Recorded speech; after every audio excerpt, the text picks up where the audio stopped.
ওয়ালাইকুম ভিউয়ার্স, আমি কেয়া চৌধুরী। সবাই কেমন আছেন? আশা করি ভালো আছেন। তো ভিউয়ার্স, আজকের ব্লগটা একটু স্পেশাল হতে চলেছে। আর আমি কিন্তু আজকে ভীষণ খুশি, কারণ আমি এই সুন্দর সুন্দর বোতলগুলো কিনেছি আমার নতুন ফ্রিজ ডেকোরেশনের জন্য। তো নতুন ফ্রিজে পানি রাখার জন্য নতুন বেশ কিছু বোতলের কালেকশন কিনে নিয়েছি।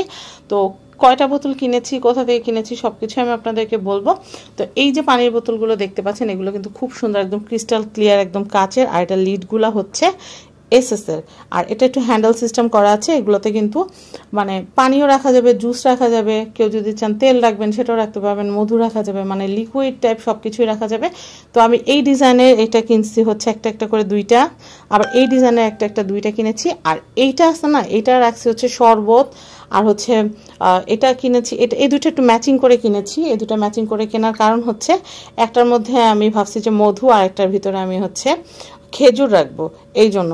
তো যেহেতু এখন মধু আনা হয় নাই, তো মধু আগে যেগুলো ছিল, আগে যে বোতলে রাখছে ওটা শেষ হয় না, ওটা শেষ হলে নতুন যখন আবার মধু আনবো তখন এটাতে রিফিল করব। তো এইটা কিন্তু অনেক সুন্দর। এটা আমি কম্বো হিসেবেই কিনেছিলাম, যে একটা মধু রাখবো, একটা খেজুর রাখবো। এটাতে খেজুর রাখলে কিন্তু অনেক অনেক সুন্দর লাগবে, দেখতে অনেক আকর্ষণীয় লাগবে।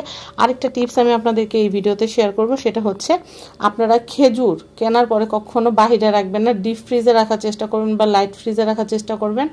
যদি আপনারা ভালো খেজুরও কিনে আনেন, আপনারা যদি বাহিরে রেখে দেন তাহলে কিন্তু খেজুরে কিন্তু পোকা হয়ে যায়। ডিপ ফ্রিজে রাখলে কিন্তু পোকা হওয়ার সম্ভাবনা একদমই থাকে না। লাইট ফ্রিজে রাখবেন, লাইট ফ্রিজে রাখলেও কিন্তু অনেক ভালো থাকে। আমাদের বাসায় আবার খাওয়া দাওয়া করার পরে কিন্তু মানহার বাবা খেজুর খাইতে অনেক পছন্দ করে, মানহাও খেজুর খাইতে পছন্দ করে। বা আমার যখন সুগার ক্রেভিং হয় বা কিছু একটা খাইতে মন চায়, তখন আমি একটা খেজুর খেয়ে নিই। হাবি যাবে কিছু খাই না, আমি খেজুর খেয়ে নিই। তাহলে কিন্তু দেখা যায় কি কিছুটা কাজ করার শক্তি পাওয়া যায়। আর এই যে এই বোতলটা, এটা কিনছি হচ্ছে শরবত সার্ভ করার জন্য। এটার ভিতর রুয়াবজা বা একটু কালারিং জুস বা শরবত ঢাললে কিন্তু অনেক সুন্দর লাগে। তো এই যে সুন্দর সুন্দর বোতলগুলো আপনারা দেখছেন, এগুলো কিন্তু আমি কিনেছি হচ্ছে ইয়াসিন এন্টারপ্রাইজ থেকে। এগুলো এক একটা এক এক দাম। আর আমি আপনাদেরকে একটা কথা বলি, আমি এগুলো কিন্তু একদিনে কিনি নাই। এগুলো দেখা গেছে আমি কাজ করতে গেছি, একটা ভালো লাগছে, একটা কিনছি। বা আমি যেভাবে কিনছি বলি, এই দুইটা একসাথে কিনছি, এই দুটো একসাথে কিনছি, এছাড়া আবার এই দুটো একসাথে কিনছি, এরকম ভাবে কিনছি। আবার দেখা গেছে গেছি, একটা অয়েল পট পছন্দ হয়েছে, একটা অয়েল পট কিনছি। আবার একটা মশলার জার পছন্দ হয়েছে, আবার একটা মশলার জার কিনছি। মানে এরকম ভাবে কেনা হয়েছে। আমি আরো কিছু দেখাই, এই যে দেখেন, এই যে মশলার স্পাইসেস যেটা দেখতে পাচ্ছেন, এগুলো এক একটা কৌটা আমি এক একবার কাজ করতে গেছি আর একটা করে কিনে আনছি। এখন দেখেন এখানে কিন্তু হচ্ছে 60টা, এটা হচ্ছে 60টার একটা সেট বানাই নিছি আমি। আর এগুলাতেই যে খুব সুন্দর এলাচ, তারপর হচ্ছে এই যে জয়ত্রী, তারপর পাঁচফোড়ন, কালিজিরা, এগুলো দিয়ে আসতে জয়ফল, এগুলো দিয়ে আমি সুন্দর করে সাজায় রাখছি। রান্না করার সময় যতটুক লাগে সুন্দর করে নিয়ে নিই।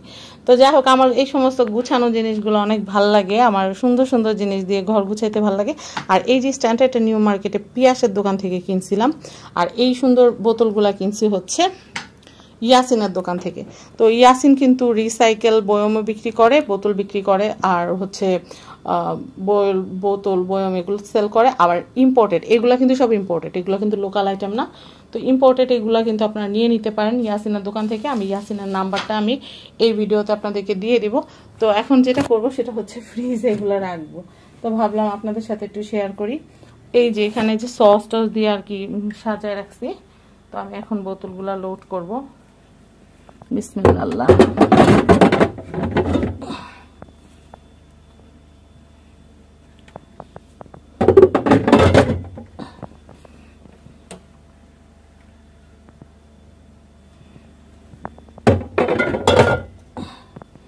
এখানে 3টা আটছে, এইখানে তো মনে হয় না আটবে, না এখানে আটে না, এটা এখানে আটে না। সসের বোতলটা উপরে উঠাই দিতে হবে, এটা আটতে পারে। দেখি সসের বোতলটা বের করে, সসের বোতলটা অন্যদিকে শিফট করব। আমি পানি বোতলগুলো দিয়ে সাজিয়ে নিই। এই যে 4টা বোতল কিন্তু সুন্দর মতো এখানে এঁটে গেছে। ওয়াও, যেরকম ভাবছিলাম ওরকমই সুন্দর লাগতেছে। তো আপনাদের কেমন লাগছে এই সুন্দর সুন্দর বোতলগুলো আমাকে কিন্তু জানাবেন। আর ইয়াসিনের দোকানটা কোথায় আমি সেটা আপনাদেরকে একটু বলে দিই। এটাও এঁটে গেছে, এটাও এখানে এঁটে গেছে। আমি এই দিকটা সাজা রেখে, হ্যাঁ এই তো। সসের বোতলটা একটা ব্যবস্থা করে রাখতেছি। আপাতত সসের বোতলটা শোয়াই রাখি, সমস্যা নাই, পানিটা রাখাটা বেশি জরুরি। তো যাই হোক, আমার কাছে ভীষণ খুশি লাগতেছে। ঘর গোছানোর জিনিস, ঘর সাজানোর জিনিস মেয়ে মানুষ কিনলে ভালো লাগবে না এমন কোনো কথাই নেই। তো আমার কাছে ভীষণ ভালো লাগতেছে। হাতে টাকা আসলে আমি ঘর সংসার সাজানো সুন্দর সুন্দর জিনিস কিনি, পরে ওগুলো দিয়ে মন মতো সাজাই নিই। তো আপনাদের কেমন লেগেছে সেটা অবশ্যই জানাবেন। যে এখানে সস, আমার যে সসগুলো প্রতিদিন এসেনশিয়াল লাগে ওগুলো আমি এখানে রেখে দিছি, আর এই যে ফ্রান্স সসটাকে শোয়াই দিছি। আচ্ছা, তো যাই হোক, ফ্রিজটা সাজানোর জন্য বোতলগুলো আনা, নতুন ফ্রিজ নতুনভাবে সাজালাম, ভালো লাগতেছে। আর এটার মধ্যে রাখবো খেজুরগুলা, এটার মধ্যে খেজুর আছে, খেজুর রাখবো। আর এইটা এরকম, এটা আপনাদেরকে দেখানোর জন্য বের করছি, যে এটা আসলে জুসের জন্য কিনছি ইয়াসিনের দোকান থেকে। তো আমি এখন যেটা করব সেটা হচ্ছে এটাতে খেজুর লোড করব আর এটা উঠায় রাখবো। এখন জুস টুস যখন বানাবো, রুয়াবজার বা কোনো ড্রিঙ্কস বা জুস যখন, মাল্টার জুস যখন আমি ফ্রেশ জুসার দিয়ে বানাবো তখন এটাতে সার্ভ করবো গেস্ট আসলে। আর এটাতে খেজুর রাখবো। খেজুর দেখাই দিই, খেজুর আমি ডিপ ফ্রিজে রাখি। যে আপনারা বলবেন যে কে আপু আপনার ফ্রিজ খালি কেন? এই যে এখানে বিদেশ থেকে চকলেট পাঠিয়েছে, এই 2টা চকলেট অবশিষ্ট আছে, মানহাকে দিচ্ছি না কারণ পরীক্ষা চলতেছে, পরীক্ষার মধ্যে খাইলে সমস্যা হতে পারে। আর আইসক্রিম এটা অর্ধেকবার শেষ হচ্ছে, এটার মধ্যে কিন্তু আদারও শুনলো, এটার মধ্যে কিন্তু আইসক্রিম, দাঁড়ান আমি একটু খুলে দেখেন। এই যে আইসক্রিম, এটা হচ্ছে ভ্যানিলা ফ্লেভার, আর হচ্ছে আরেকটা আছে ম্যাঙ্গো।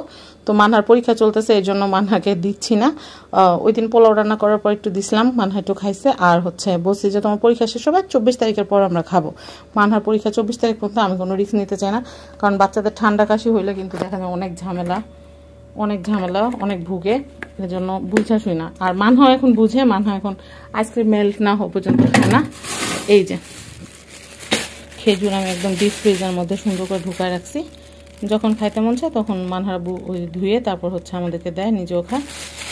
তো এই হচ্ছে আমার ব্লগ ভিডিও, ওই বয়মে পরে রাখবো, এখন রেখে দিই। এই ফ্রিজটা বড় কেনার কারণ হচ্ছে আমি চিকেন ভেজিটেবল রোল, তারপর হচ্ছে বিভিন্ন রকম নাগেটস, মানে রেডি যে খাবারগুলা, কুক করা খাবারগুলা রাখার জন্য এই ডিপটা। আর এই যে এই ডিপটা যেটা দেখতে পাচ্ছেন 300 লিটারের, এই যে এইটা যেটা দেখতে পাচ্ছেন রেড কালারের 300 লিটারের, এটার মধ্যে আমার সব চিকেন, বিফ, তারপর হচ্ছে মাছ, মাংস, আদা রসুন বাটা, এগুলো সব এইটার মধ্যে থাকে। আর এই ফ্রিজটা হচ্ছে আমার মানে শুধুমাত্র রান্না করা খাবারগুলো, রান্না করা খাবার মানে কি রেডি ফুড থাকে না যেগুলো, তারপর হচ্ছে বাটার, তারপর হচ্ছে চিজ, তারপর হচ্ছে বিভিন্ন রকমের বাদাম, এগুলো রাখার জন্য আমার এই স্টোরেজটা। তো যাই হোক, আমি যেহেতু বাইরে যেতে পারছি না বাবুর পরীক্ষার কারণে, তাই কিন্তু বাজার করা হচ্ছে না। আমি গেলে আবার সুন্দর করে সাজাবো, তখন কিভাবে সাজাচ্ছি সেটা আপনাদেরকে পুরো একটা ভিডিও দিব। তো এই ভিডিওটা এতক্ষণ পর্যন্ত দেখার জন্য অনেক অনেক ধন্যবাদ। আজকের মতো বিদায় নিচ্ছি। আল্লাহ হাফেজ, আসসালামু আলাইকুম।